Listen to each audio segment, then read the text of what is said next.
Mayor Nir Barkat did quite a lot of good for the city. Some of the times I was in the coalition, some of the times I was in opposition, and then back in the coalition, and then I joined the Knesset.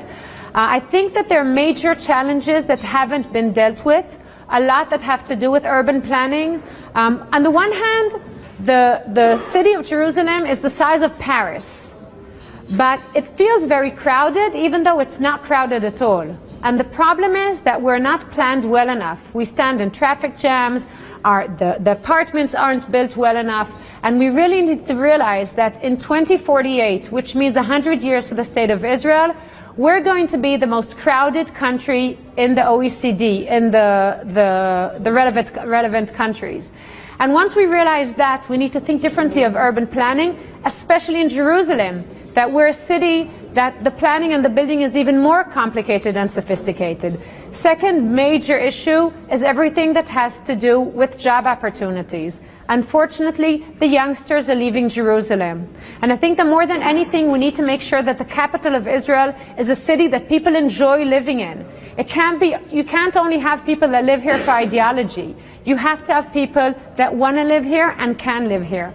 And you know, when Mayor Barkat, when he started his first term a decade ago, he said he's going to make it clear, or he's going to change the situation in Jerusalem, that a lot of people will want to live in the city. And he was very successful in that.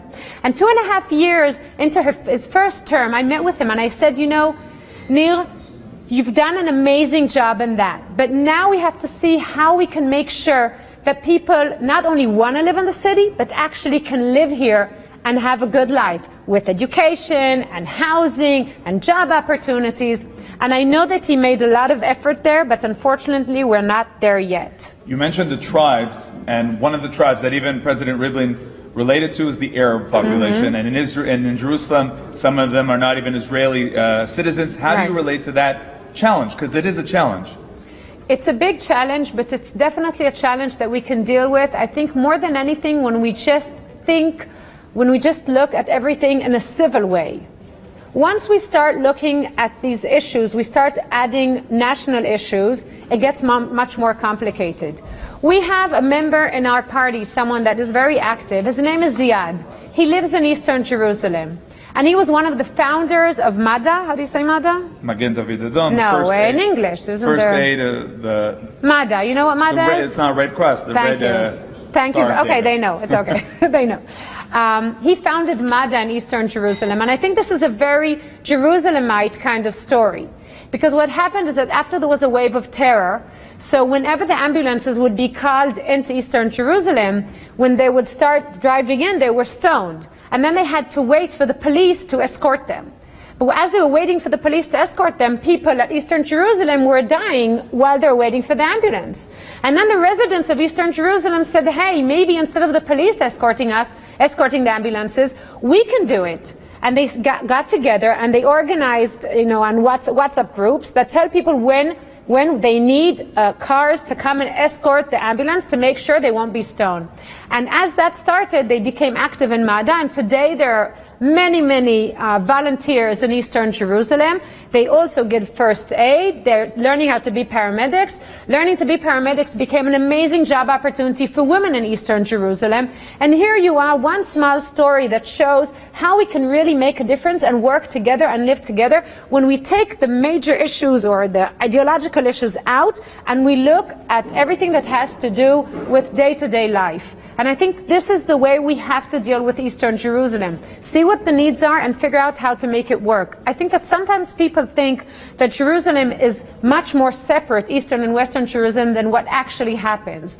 In Jerusalem, we live together. We have a city that you can sometimes even hear the city's heartbeat.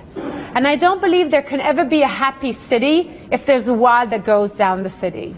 And that's why I think that Jerusalem has to stay united, and we have to make sure that we give the opportunities to people in Eastern Jerusalem, job opportunities, educational opportunities, health opportunities, everything to make sure that their life will be as good as possible, and there's no reason their life wouldn't be good. Short answer, please.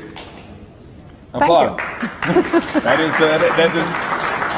is short answer, please. Let's say you're elected as mayor. Good luck. What's the first thing that you want to do when you go into office? as a mayor? So there are 5 different issues that I want to focus on, and the first thing I'll do is I'll take every one of the departments and sit with them and figure out with them what's the plan and how we're going to make what the progress we want to make in a year. 1 is education, 2nd is housing, 3rd is job opportunities, 4th is transportation, and 5 is culture. These are the issues that we have to deal with every one of the different groups, the segments of Israeli society here in Jerusalem. And I learned very closely that when you take on yourself responsibility, and if you sit with the people that have to make it happen, if you sit with them weekly, at the end, it happens. In Jerusalem, unfortunately, too many people say, you know, it's a hard city. It's too difficult. People don't pay enough taxes. We have too many segments of Israeli society. How can we make it work? Now, I'll tell you, I'm a mother of 4. And sometimes I feel that they think of Jerusalem like a child with learning disability. Okay, he has learning disability, but we can still figure out how to make it work. We can't just keep saying, oh, it's a very complicated city. We have to make it work.